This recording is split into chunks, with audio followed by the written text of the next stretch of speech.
Imagine you're standing in the middle of a mall. You're looking for a new pair of sunglasses. You walk into a store and you see dozens of different brands. It looks like a fierce battlefield of competition, right? Hundreds of independent companies fighting for your attention. But what if I told you that choice is a complete illusion? Behind the shiny luxury logos lies a single, quiet giant that pulled off one of the greatest corporate takeovers in history. Today, we are going to look at the unvarnished story of Luxottica, how a small Italian manufacturing shop mastered its industry, built an unbreakable empire, and forced the entire world to play by its rules. Let's break down how they did it. When you walk into an optical shop, you are greeted by what we call the illusion. Look at the walls. You see a massive, diverse ecosystem of competing brands. You've got the high-end luxury of Chanel and Prada, the sporty edge of Oakley, the classic cool of Ray-Ban, and the mall-ready style of Coach. The prices are all over the place, giving you the feeling that you are in control. You think your choice reflects your personal style and budget, but this is a carefully orchestrated magic trick. In reality, you are standing inside a closed loop. For decades, consumers fell in love with this myth of endless variety, completely unaware that almost every major label on that wall was designed, manufactured, and distributed by the exact same company. Luxottica gave the world the romance of choice, while behind the curtain, every single dollar spent was flowing into the exact same pocket. Eventually, you have to look past the branding and see the reality of total market domination. Luxottica didn't win just by making good frames.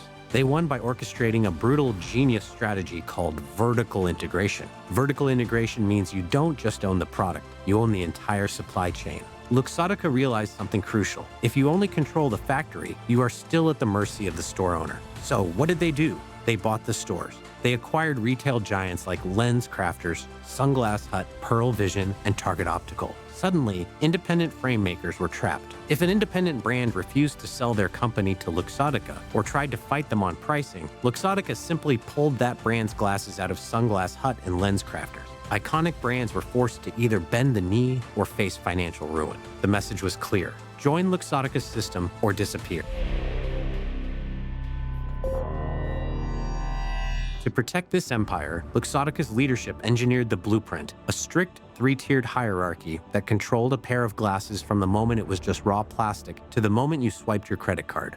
Think of it like a pyramid. Tier 1, the sovereign portfolio, the brands. At the top sits their intellectual property. This includes brands they own outright, like Ray-Ban and Oakley, plus exclusive licenses to make glasses for luxury fashion houses. This is the layer that makes you want the product. Tier 2, the sectional mandate, the factories. The middle layer is manufacturing. By owning massive, highly automated factories across Italy and China, they achieved an economy of scale, meaning they can make glasses cheaper and faster than any competitor could ever hope to. Tier 3, the retail pipeline, the stores, and insurance. At the base is where you come in. They control the physical stores, Sunglass Hut, the digital stores, and even major vision insurance providers like iMed.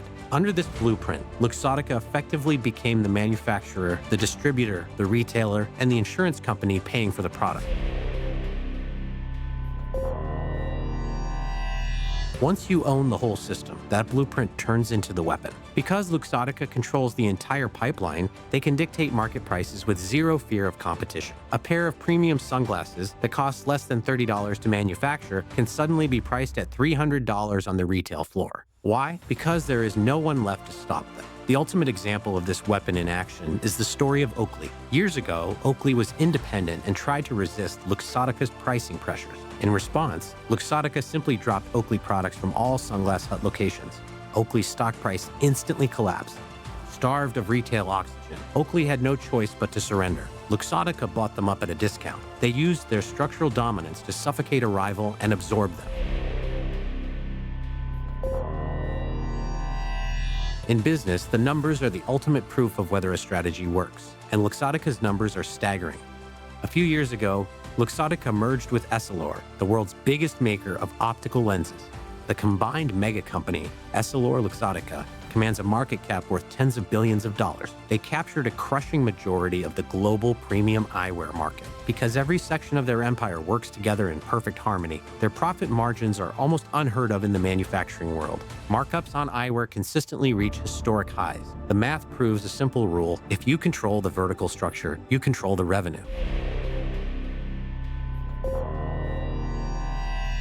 But ultimate power always comes with the consequence. When one company controls a whole industry, who pays the price? The consumer. Innovation slows down, high prices become the accepted normal, and the idea of a free market basically disappears. But this is also a risk for Luxottica. Operating a monopoly puts a massive target on your back. It invites government antitrust investigations and public anger. The only way this hierarchy works is if it stays invisible. The moment the average person realizes their favorite, independent, luxury brands are just branches of the exact same corporate tree, the trust begins to break.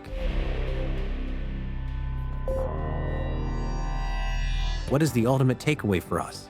The lesson here changes how we understand modern business. Luxottica proved that having a great product is actually secondary. The ultimate prize in business is structural control. They taught the corporate world that true power doesn't come from competing in a market, it comes from owning the market itself. Luxottica stands as a monument to a chilling but fascinating truth. When you control the design, the factory, the store, and the price tag, you don't just participate in an industry, you dictate reality.